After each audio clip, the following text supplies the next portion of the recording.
여러분들에게 가끔씩 말씀드리는 것처럼 신학이라고 하는 학문에서 가장 중요한 단어 중에 하나가 계시라는 말입니다. 계시요, 그죠? 나 계시를 받았다, 뭐 그런 얘기 들어본 적 있지 않습니까? 그죠? 계시. 그러면 교회에서 말하는 계시의 정의는 뭐냐? 뭐를 계시라고 하느냐 하면은 여러분에게 수없이 얘기한 것처럼 하나님께서 우리 인간들에게 자신의 모습이나 뜻을 알려주는 것, 이것이 계시다 했습니다. 알겠죠? 다시 한번, 하나님이 여러분과 저 인간들에게 자기 자신의 모습이나 생각, 자신이 원하시는 뜻, 계획, 이런 걸 가르쳐주는 것을 계시다. 뭔 말씀인지 아시겠죠? 그죠? 그런 의미에서 하나님의 말씀인 성경은 특별한 계시다라고 말한다 했습니다. 왜요? 성경을 통해서 하나님은 자신이 누구신지, 자신이 뭘 하시는지, 자신이 뭘 하실지, 여러분과 저에게 하나님의 모습에 대해서, 생각에 대해서, 이름에 대해서, 계획에 대해서 우리에게 가르쳐 주니까 계시의 정의가 하나님이 우리에게 자신과 자신의 뜻과 생각을 가르쳐 주는 게 계시인데, 성경에 보니까 하나님이 자기 이름까지, 생각까지, 계획까지 다 가르쳐 주니까 아, 이 성경은 특별한 계시다라고 우리가 믿는 겁니다. 단순한 경전이고 뭐 기독교의 중요한 책이 아니라 하나님이 자신을 우리에게 말씀해주고 가르쳐주는 계시다. 이 하나님의 특별 계시인 성경은 둘로 나뉘어져 있지요. 앞에가 구약이고 뒤에가 신약입니다. 구약이 총 몇 권이든가요? 네, 39권입니다. 제가 유치원 때부터 선생님들이 성경은 3 곱하기 9는 27이야 라고 가르쳐주셨겠죠? 9구단 3구는 탁 나오지 않습니까? 그죠? 그래서 야, 참 성경을 구약이 38권에 신약이 28도 아니고 딱 구약이 3구니까 신약은 당연히 3구는 27. 이야, 이게 다 하나님이 이것도 다 뜻이 있구나, 외우기 좋으라고. 그렇죠? 어중덩이 된 게 아니라 딱 9구단에 맞춰서 구약은 39, 3구는 그리고 신약은 27. 그래서 이게 딱 맞아떨어지구나. 여러분, 구약 성경은 총 39권인데 가장 앞에가 창세기고 가장 나중이 말라기라는 겁니다. 창세기가 언제 쓰여졌냐 하면은 모세라는 분이 있었는데 예수께서 세상에 태어나기 약 1450년 전, 지금으로부터 몇 년 전? 3460년 전에 썼습니다. 그러니까 구약 성경인 창세기가 가장 먼저 쓰여졌는데 그것이 지금부터 약 3500년 전에 썼다 그 말이에요. 종이가 있던가요? 종이가 있나요 그때? 없습니다. 보르펜은요? 파소코는요? 없었죠? 예. 당신은 종이도 없고 볼펜도 없고 아무것도 없으니까 여러분이 아시는 대로 파피루스라 하는 갈대잎을 확 말리면 부서져 버리잖아요. 그죠? 갈대잎을 했거나 꽤 부자는 양의 가죽을 말려서 그 양의 가죽에다 썼습니다. 그러니까 상당히 어려웠던 시대죠. 그죠? 성경이 맨 처음에 기록된 것은 이렇듯 양의 가죽이나 파피루스라고 하는 갈대에다 말려서 뭘로 썼느냐? 구약 성경은 잘 모르겠지만 신약 성경은 오징어 먹물로 썼답니다. 오징어 먹물. 여러분 그 이탈리아 요리집 가면은 파스타 중에 오징어 먹물로 한 파스타 있죠? 이가슴이라 그런가? 이가슴이 파스타, 그죠? 이게 오징어 먹물이죠? 그 오징어 먹물로 글을 쓰면 나까나까 안 지워진답니다. 네, 그래서 성경이 기록된 것은 파피루스라고 하는 데다가 오징어 먹물로 기록했다 그 말이에요. 그러면 그게 막 100년, 200년, 300년 가까이 안 갈까요? 이야, 이게 자꾸 양의 가죽한테 쓴 거야 좀 오래 가지만은 파피루스는 마르고 바람 불면 확 쪼개져 버리죠. 네. 여러분, 구약 성경 중에 가장 먼저 써진 게 창세기인데 지금부터 3,500년 전. 구약 성경 중에 가장 나중에 써진 게 말라기인데 지금으로부터 2,500년 전에 썼습니다. 지금부터 3,500년에서 2,500년까지 1,000년 동안이나 쓰여진 게 구약 성경이라. 근데 그 구약 성경이 누구의 말씀이니까? 하나님이 자신과 자신의 뜻을 우리에게 계시해 준 특별한 하나님 말씀이니까 하나님이 기적적으로 보존하셨다는 거예요. 3,500년 전에 쓴 책이 지금까지 남아있느냐? 아무것도 없습니다. 더구나 구약 성경처럼 방대한 양이 지금까지 이렇게 남아있다는 것, 하나님이 이름 모를 수많은 믿음의 사람들에게 성경을 뭐 하겠어요? 베끼게 했습니다. 포고 베끼고 이런 거를 뭐하라 그래요? 서기관. 시작. 이런 분들이 성경을 베끼고 베끼고 해가지고 종이가 개발될 때까지, 인쇄술이 만들어질 때까지 약 2,000년 넘도록 베끼고 잘도 베꼈어, 그죠? 글자 하나 안 틀리게, 한 줄 안 틀리게 기가 막히게 베껴가지고 하나님의 말씀이 3,500년 동안 이어온 말씀을 우리가 본다. 이것은 성경이 그냥 인간이 쓴 책이 아니라 하나님의 말씀인 것을 증명하는 중요한 증거 중에 하나입니다. 그렇게 오래된 책이 지금까지 완벽하게 보존되어 있다니 이건 누가 신경 써서 한 일이고, 그것은 하나님께서 수많은 사람의 마음을 감동시키사 자꾸 성경을 베끼고 싶은 거예요. 명령한 게 아닙니다. 너 베껴! 그런 게 아니겠죠.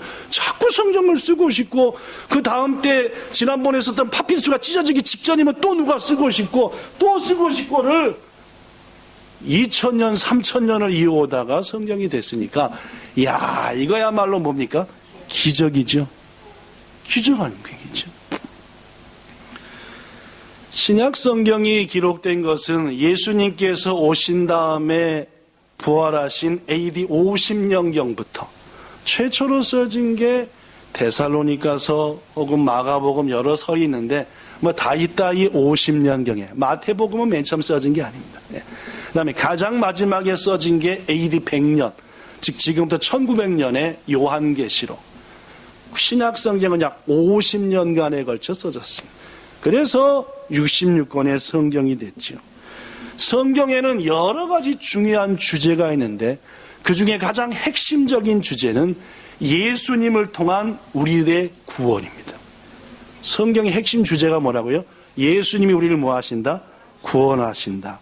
영원한 지옥불에 떨어질 여러분과 저를 구원하셔서 영원한 생명으로 옮긴다. 이게 성경의 핵심입니다.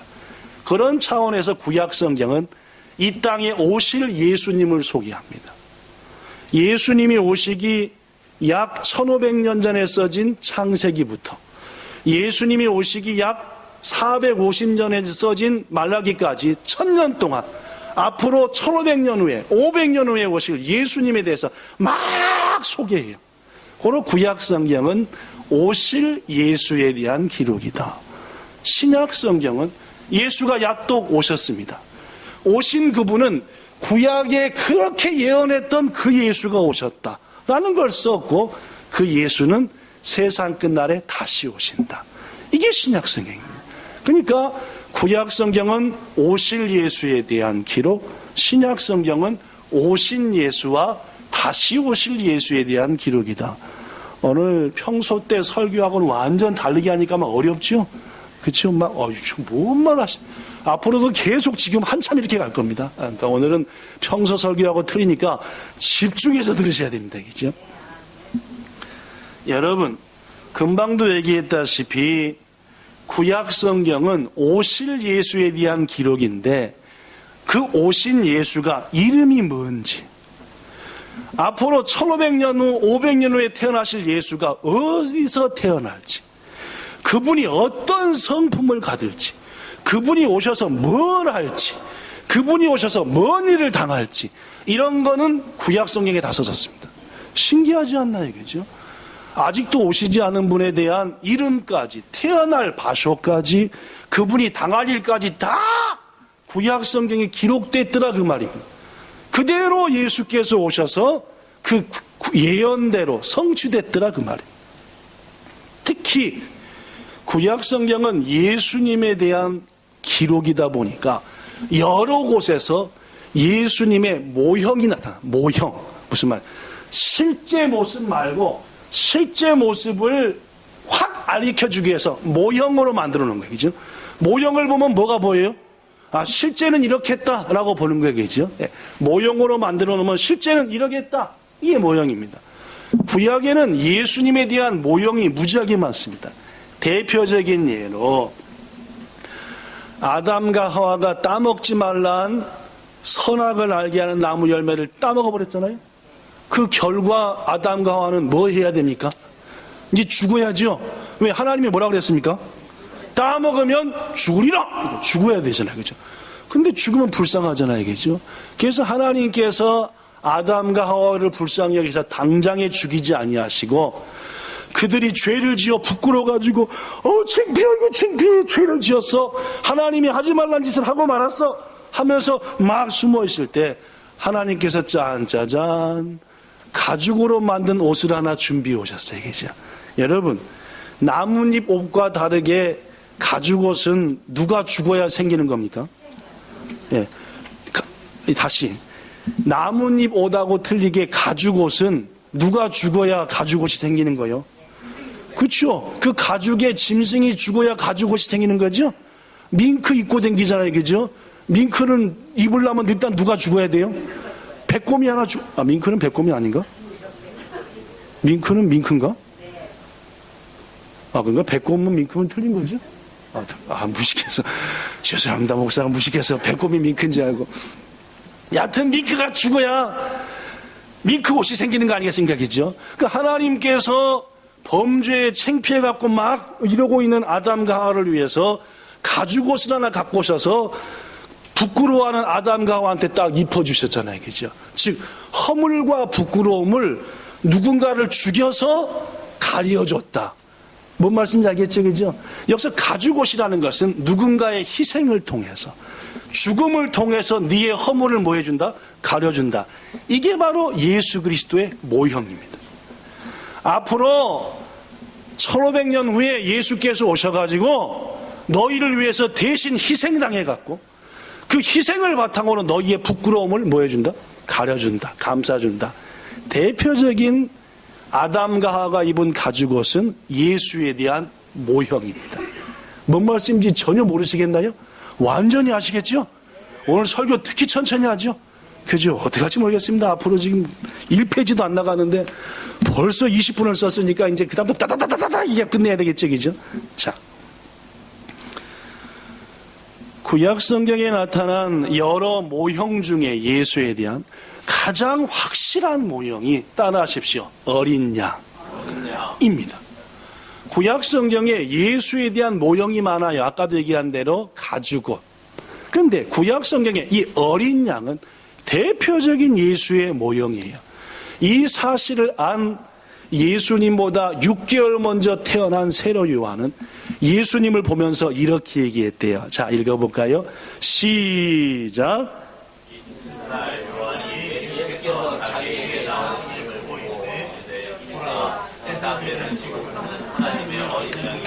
예수님을 뭐라고 불렀어요 지금? 무슨 양이다? 하나님의 어린 양이다. 어린 양이 예수를 모형이다 그 말입니다. 또한 예수께서 태어나시기 600년 전에 선지자로 활동했던 선지자 이사야는 예수님은 마치 도살장으로 끌려가는 뭐와 같아서 어린 양과 같았고 털 깎는 자 앞에서 잠잠한 누구와 같았다? 양과 같았다. 물론입니다.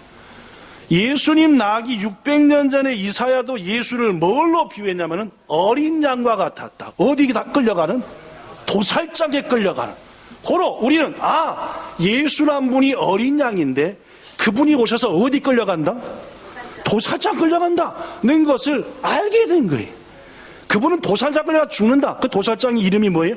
골고다죠. 네, 도살장의 바소가 골고다입니다. 또한 예수님의 제자인 베드로도 우리가 구원받은 것은 어린 양 같은 예수의 피로 된 것이다 라고 했습니다. 물론입니다. 어린 양은 성경에 나타난 가장 대표적인 예수를 말하는 모형입니다. 샘플이에요. 어린 양을 보고 우리는 누구를 아는 거예요? 예수가 이런 분이구나, 이런 일을 하시겠구나. 자, 그렇다면은 왜 하나님께서는 어린 양을 가장 대표적인 예수님의 모형으로 삼았을까요? 그것이 오늘 본문에 나옵니다. 자, 인간들이 하도 죄를 지으니까 하나님께서 더 이상 안 되겠다, 이것들을 확 혼내줘야 돼가지고 내리신 것이 노아 대홍수입니다. 노아 대홍수를 통해서 이 땅에는 노아의 가족들 말고는 싹 죽었습니다. 그런데 노아의 후손들도 똑같이 뭐를 짓는 거예요? 자꾸 죄를 짓습니다. 그래서 하나님께서는 그래, 또다시 이 땅을 물로 심판해서는 안 되겠고 내가 본래 계획한 대로 인간들을 구원하자.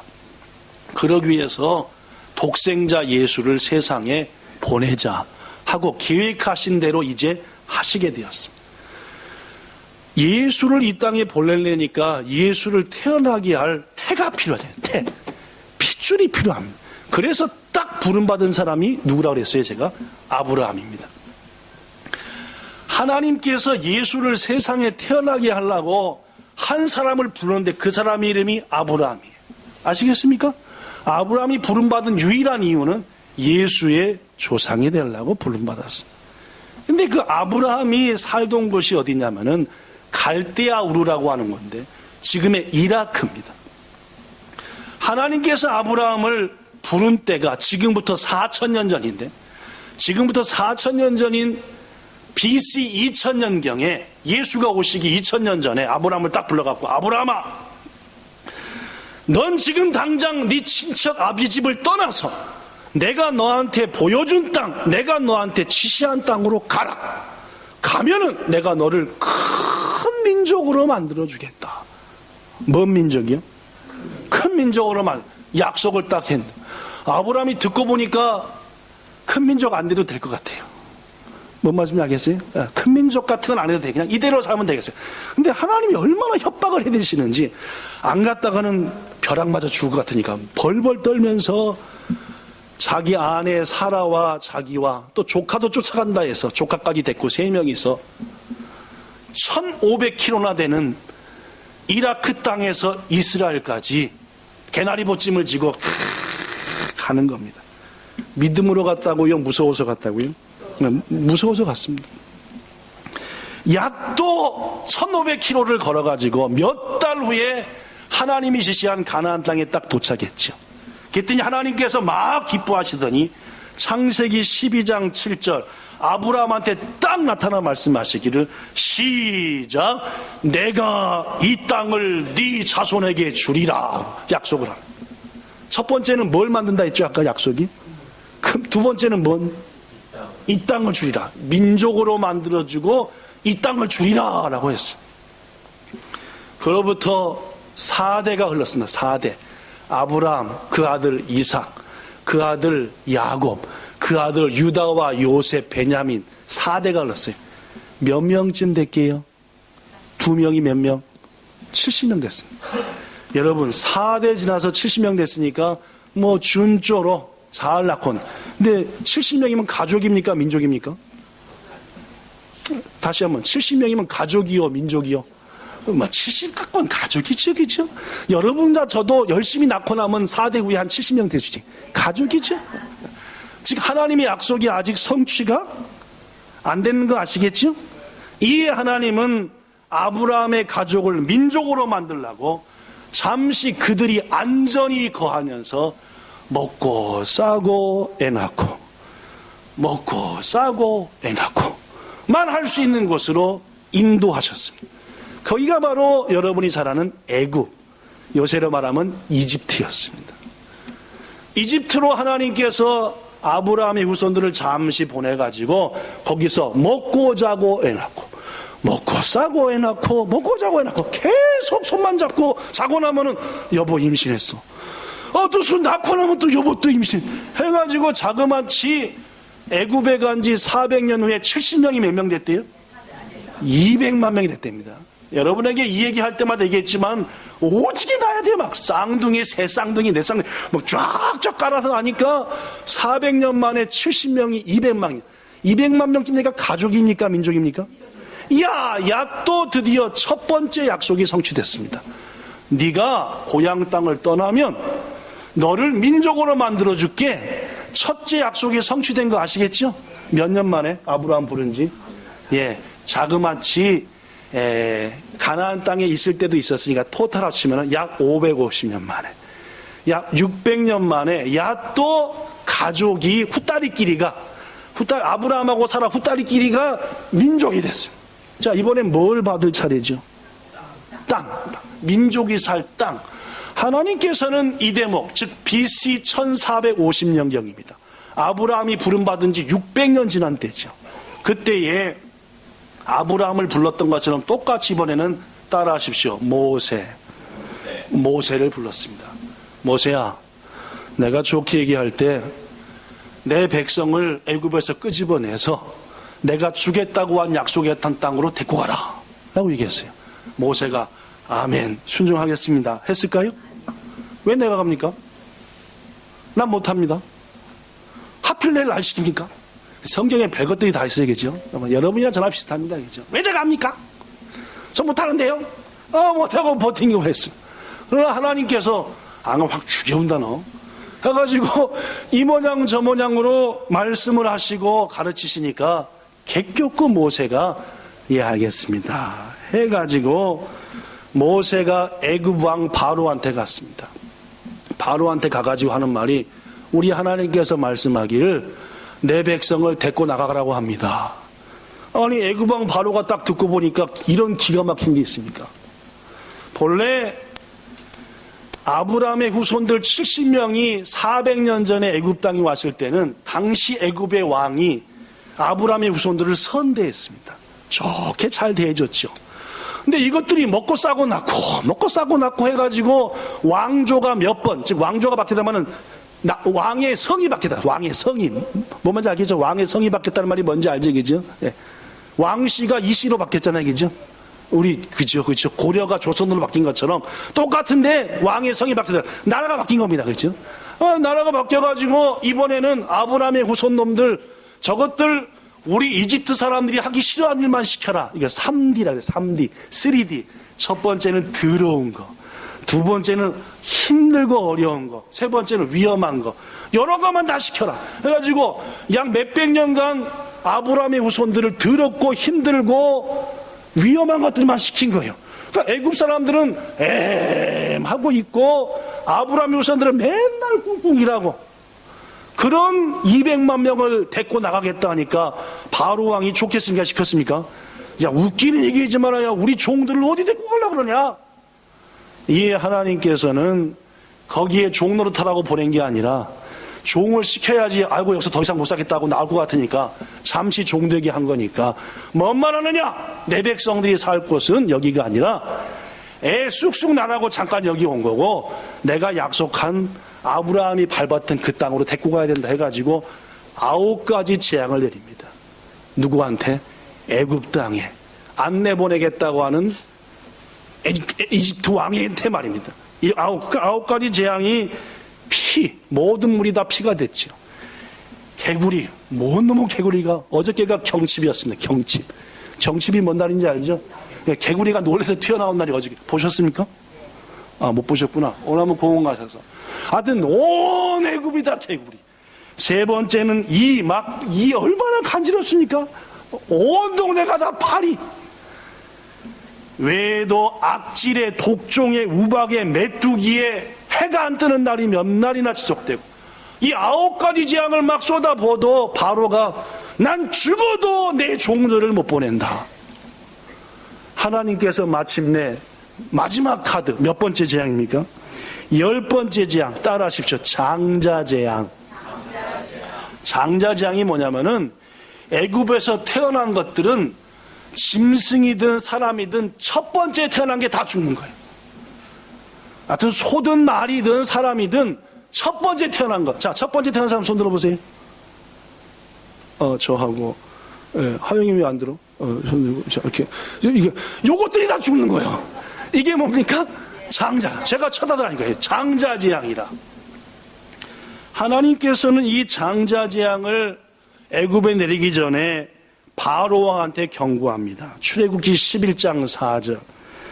모세가 바로 왕한테 말하기를, 하나님이 말씀하기를 밤중에 들어오셔서 애굽에서 처음 난 것들은 왕의 아들이든지 맷돌을 가는 여자의 아들이든지 소의 아들이든지 닭의 아들이든지 전부 다 죽인다고 하십니다. 바로가 콧방귀 꼈어요, 안 꼈어요? 어떤 재앙이 와도 나는 내 종들을 내보낼 수 없다 라고 무시했습니다. 하나님께서는 드디어 애굽의 장자재앙을 내리시기로 마음을 정하시고 이제 모세를 통해서 이스라엘 백성한테도 얘기했습니다. 왜? 이 장자재앙이 내리면 누구도 죽으니까. 애굽에서 태어난 첫 것들은 다 죽으니까 아브라함의 후손의 첫 것도 다 죽어야 되는 거 아니겠습니까? 그죠? 아브라함의 후손의 양도 다 죽어야 되지 않겠습니까? 그죠? 그러니까 하나님이 모세를 통해서 말씀한 그게 본문입니다. 3절. 너희는 이스라엘 온 회중, 즉 아브라함의 후손한테 말해라. 이달 열흘에 뭘 잡아라? 뭔 양? 보입니까? 여기 써진 거? 어린 양을 잡은데 몇 대로 하나씩 잡아라? 19대로 한 마리씩 잡아라. 근데 우리 식구는 3식구요. 근데 어린 양 한 마리를 잡으면 다 먹어야 못 먹어요? 하룻밤에? 이거 안 된다. 양 한 마리 먹으려면 몇 명 필요해요? 그렇죠. 석화유사님처럼 고기를 막 2kg씩 드시는 분은 10명이면 먹는데 저처럼 500g 밖에 먹는 분은 양 한 마리 잡으면 한 20명 돼야 먹어. 20, 30명, 그죠? 자, 식구가 적거들랑 몇 가족을 합쳐가지고 양 한 마리 먹을 정도로 이렇게 모아라. 그래가지고 그 모아진 식구들끼리 열 나흘째가 되면은 양을 잡아라. 뭔 말인지 아시겠죠? 그죠? 둘째, 양을 잡으면은 뭐가 나와요? 죽었으니까. 그 피를 너희들의 집에 문에다가, 문 설주에다가, 인방에다 다 발라라. 자, 피를 바르면 문 색깔이 뭐가 되겠습니까? 뻘겋게 되겠죠. 세 번째, 그 피를 바른 방 안에서 신발을 신고 허리띠를 띠고 지팡이를 집어 언제든지 탈출할 준비를 한 다음에 어린 양을 먹어라. 삶아서요? 안 됩니다. 그죠? 날거루요? 안 됩니다. 어떻게 먹어야 돼요? 반드시 구워서. 그래서 우리 한국 사람이 구워서 먹는 걸 좋아하는 거예요. 이게 다 성경적입니다. 그죠? 일본 사람들은 원래 구워서 먹는 거 잘 안 하잖아요. 그죠? 그 야끼니쿠가 성경에서 나온 겁니다. 이분들이 또 웃어버리네. 이분들이 도대체. 구워서 먹어라 그랬습니다. 그래가지고 이스라엘 백성들이 하나님이 말씀한 대로 그날, 즉 하나님의 재앙이 애굽 땅에 임하는 날 피를 문에다가 바르고 그 안에서 어린 양을 막 씹어 먹어요. 어린 양이 죄가 있습니까? 없습니까? 뭔 죄가 있습니까? 그죠? 아무 죄 없는데 갑자기 죽이더니 피를 싹 빼가지고 지들 문에 다 바르더니 그나마 불에 태워서 먹어버리는 거예요. 이야, 어린 양 입장에서는 황당스러운 일입니다. 그죠? 그날 밤 내가 애굽에서 난 모든 첫 것들을 다 죽일 때에 딱 안 죽이는 집들이 있을 거다. 그것은 바로 뭐가 발라져 있는지, 피가 발라져 있는지, 그 안에서 뭘 먹는 것들, 어린 양을 먹는 것들은 내가 뭐 하겠다? 안 죽이겠다. 내 재앙이 임할 때 그것을 넘어가리라. 이게 오늘 본문의 얘기입니다. 성도 여러분, 장자의 재앙이 애굽에 임할 때 그 재앙으로부터 목숨을 건지기 위해서는 딱 한 가지 방법밖에 없습니다. 어린 양을 잡아서 죽여서 그 피를 문에다 바르고 그 어린 양을 와그작 씹어먹는 이런 일을 하지 않으면은 모두 다 뭐한다? 죽는다. 하나님께서는 이 날의 이름까지 정해줬습니다. 바로 그 날을 뭔 날로 하라? 유월절. 시작. 너물유의 너물월자입니다. 무슨 말입니까? 재앙이 피가 발라진 집, 그 안에서 어린 양을 잡아먹는 집은 그 재앙이 넘고 넘어가리라. 유월절이 그 말. 유자 월자 똑같이 너물유의 너물월자. 사랑하는 성도 여러분, 바로 이 어린 양, 이 어린 양의 피가 성경에 나타난 가장 대표적인 예수의 뭐라 하던가요? 모형이다. 모형. 아시겠습니까? 어린 양이 예수의 모형이다. 시작. 어린 양이 예수의 모형이다. 10번째 재앙이 온 애굽 땅에 임할 때에 그 무서운 죽음의 재앙을 넘어가기 위해서 유일한 방법은 어린 양을 잡아 죽여 그 피를 문에다 바르고 그 안에서 어린 양을 왁 씹어 먹을 때에 비로소 산다. 이런 처참한 일이 어디 있습니까? 하나님 이런 처참한 일을 예수께서 태어나시기 1400년 전에 1500년 전에 이스라엘 백성한테 시켰다 그 말입니다. 왜요? 예수의 모형이니까. 뭐이가? 이 비참하게 죽은 어린 양이 말이에요. 사랑하는 성도 여러분, 여러분과 저도 우리의 허물과 죄로 재앙받아 쳐 죽여야 될 사람들입니다. 여러분과 저가 지금 죽어 하나님 앞에 서면은 지옥불에 던져질 악한 자다 그 말이에요. 그러나 우리의 이 심장에 저는 예수의 피를 믿습니다.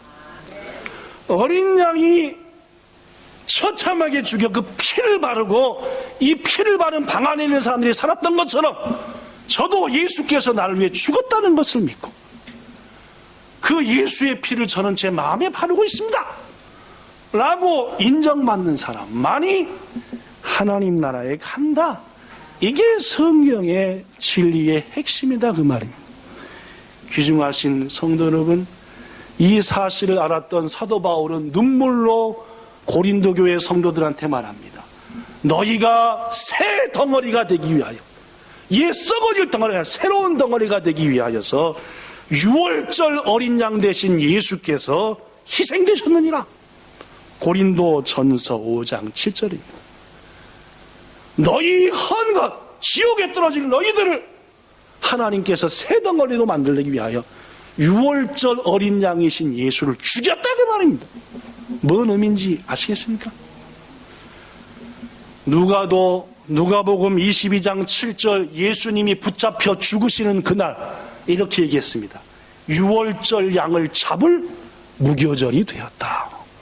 여기서 유월절 양은 누구시겠어요? 당연히 예수가 잡아 죽임을 당할 그날이 됐다라고 얘기한 것입니다. 올해도 변함없이 유월절이 다가왔습니다. 하나님은 오늘 본문 마지막 절에 이 유월절은 대대로 지키라라고 했어요. 오늘날의 교회는 이 유월절을 고난주간으로 이름하여 지킵니다. 예수님이 우리 위해서 뭐 하신 날? 유월절 양처럼 죽임당한 날. 올해 고난주간은 3월 20일부터 26일입니다. 앞으로 보름쯤 남았나요? 올해 예수님이 죽으셨다라고 기념하여 지키는 날은 3월 25일입니다. 어린 양이 잡아 죽임을 당한 그날 말입니다. 사랑하는 성도 여러분, 우리 기독교는 인간이 만들어낸 종교가 아닙니다. 만약 그렇다면은 3,500년 전에 3,000년 전에 기록된 이 말씀이 어떻게 우리까지 왔겠고, 예수가 태어나기 1,500년 전부터 예언의 말씀이 어떻게 예수가 태어날 때 그대로 성취됐겠습니까? 성경을 조금만 보더라도 하나님의 놀라운 계획 속에 된 일이라는 것을 금방 압니다. 성경은 온 천지를 창조하신 하나님이 우리를 얼마나 사랑하는지, 그래서 예수를 통해서 멸망받을 우리를 어떻게 구원해 나가는지를 자세히 기록한 하나님의 특별한 책입니다. 지금부터 2000년 전에 오신 예수님의 모습은 실은 지금부터 3500년 전부터 성경을 통해 막 모형으로 계시되어 있었습니다. 우리는 역사 속에서 계시하셨던 그 계시가 성취된 예수를 믿습니다. 인간이 만들어내는 종교가 아니라 역사 속에서 성취된 그 주님을 우리의 구세주로 믿는다는 말입니다. 지금으로부터 2000년 전에 그 예수께서 하늘나라로 다시 돌아가실 때에 천사들이 이렇게 말했습니다. 왜 하늘을 쳐다보느냐? 너희 가운데 올려가심을 받은 예수님은 그 모습 그대로 다시 오시리라 라고 했고, 이 말씀을 믿은 수많은 믿음의 선배들은 아멘 주 예수여 어서 오시옵소서 라고 고백했습니다. 이번 2016년도 6월절 고난주간을 맞는 사랑하는 본향 성도 여러분, 예수는 나에게 어떤 분이신가?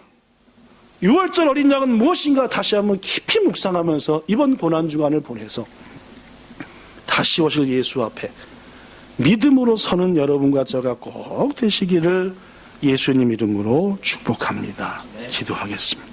좋으신 하나님, 6월절 어린 양으로서 처참히 사람들에게 죽임당할 때에 그 양의 마음이 어찌했겠습니까? 그 피까지 문에 뿌려버리고 그것을 불에 태워 처참히 죽여 먹을 때 그 어린 양은 뭐 한마디라도 했겠습니까? 그러나 예수께서 우리 위에 그런 지경에 처하셨고 그것은 예수님이 친히 마음먹으신 일이었습니다. 이런 놀라운 은혜와 사랑을 받아 우리가 하나님의 자녀가 되었고, 이 놀라운 은혜가 있었기에 우리는 하나님을 아버지라 부를 수 있으며 우리의 죽음 후에 영원한 생명이 우리에게 선물로 주어지게 된 것을 믿습니다. 이 믿음 없이 신앙생활하는 성도들이 혹 있다고 한다면 올 고난주간에는 반드시 어린 양이신 예수, 6월절에 잡혀 죽이신 어린 양 되신 그 예수가 나와 무슨 상관이 있는가 묵상하고 기도하여 응답받아 예수를 주로 모시는 우리 모두 되게 하옵소서. 예수님 이름으로 기도드리옵나이다. 아멘.